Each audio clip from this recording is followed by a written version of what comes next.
রাজধানীর ভাসানটেকের একটি চায়ের দোকান। প্রতিদিনের মতো চা বিক্রি করছেন সুমন। তবে গ্যাসের সংকট আর বাড়তি দামের চাপ সরাসরি প্রভাব ফেলেছে তার ব্যবসায়। কষ্ট হইলে তো আর হঠাৎ করে তো আর ব্যবসা ছাড়া যাওয়া যায় না। হ্যাঁ, একটু কমায় দিতেছি কিংবা একটু দুধ কম দিতেছি, একদিক দিয়ে একদিক একটু ম্যানেজ করে নিতে হইতেছে আর কি। একই পথ বেছে নিয়েছেন অনেক ক্ষুদ্র ব্যবসায়ী।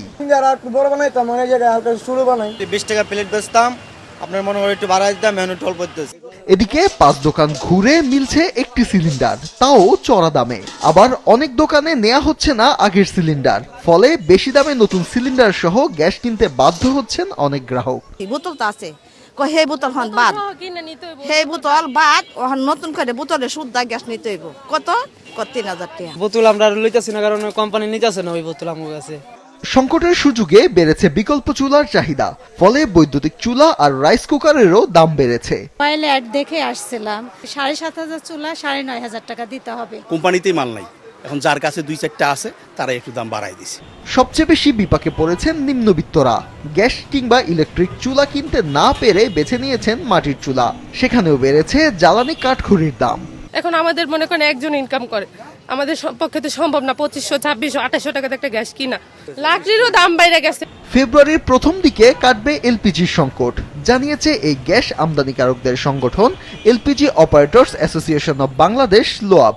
অতি দ্রুত এটাকে ব্যবস্থাপনা ম্যানেজ করার জন্য কাজ করছে। অনেকের জাহাজের ভিতরে ইত্যাদি অবসরে এসে গেছে এবং অনেকের জাহাজ পথে আসছে। ফেব্রুয়ারি মাসের প্রথমে, মানে ইলেকশনের আগে আপনি আশা করি দেখতে পাবেন যে এলপিজির আর কোনো শর্টেজ নাই। তবে এখন কিন্তু সরবরাহ নাই বললে হবে না, সরবরাহ আছে কিন্তু সরবরাহ কম। আসলে কিন্তু যত চাহিদা আছে তার চেয়ে প্যানিক বেশি হচ্ছে, ফলে এটা একটা মার্কেট অ্যাডভান্টেজ কিছু কিছু দুষ্ট চক্রের লোক নিচ্ছেন। এদিকে দেশের এলপিজির সংকট কৃত্রিমভাবে সৃষ্ট মন্তব্য করে কনজিউমার্স অ্যাসোসিয়েশন অব বাংলাদেশের নেতৃবৃন্দ বলছেন, এমন পরিস্থিতি যেন আর না হয় সে বিষয়ে কঠোর পদক্ষেপ নিতে হবে সরকারকেই। এখানে তারা মানুষের পকেট কাটার জন্য বেশি দাম নেওয়ার জন্য সাপ্লাই নাই সহ বিভিন্ন ধরনের কথাবার্তা, বিভিন্ন অজুহাত দেখিয়ে মানুষের পকেট কাটার যে অভ্যাস আমাদের ব্যবসায়ীদের, এটাকে পুক্ত করছে।